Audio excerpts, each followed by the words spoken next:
بسم اللہ الرحمن الرحیم محترم سامعین و ناظرین، السلام علیکم ورحمۃ اللہ وبرکاتہ۔ قربانی کس لیے کی جاتی ہے؟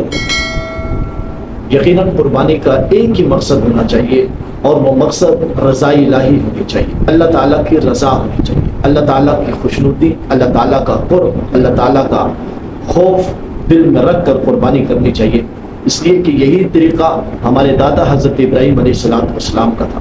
حضرت ابراہیم علیہ السلام کو جب حکم ہوا بیٹے کو ذبح کرنے کا، تو بلا خوف بلا جھجک اللہ تعالیٰ کا حکم کو پورا کرتے ہوئے پوری اخلاص کے ساتھ، نیت کے ساتھ، اللہ کے رضا کے لیے، اللہ کو خوش کرنے کے لیے اپنے بیٹے کی گردن پر بھی چھری چلا دی تھی۔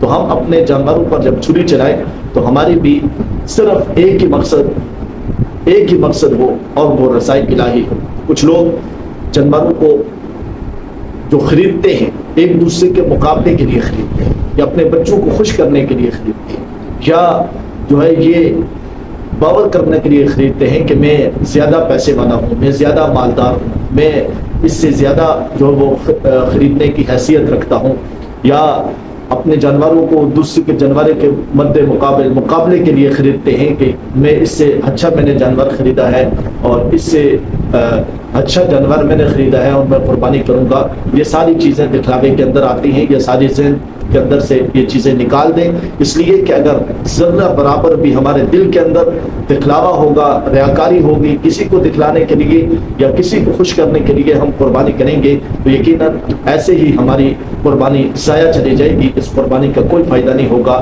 اس لیے نیت کا خالص ہونا انتہائی ضروری ہے۔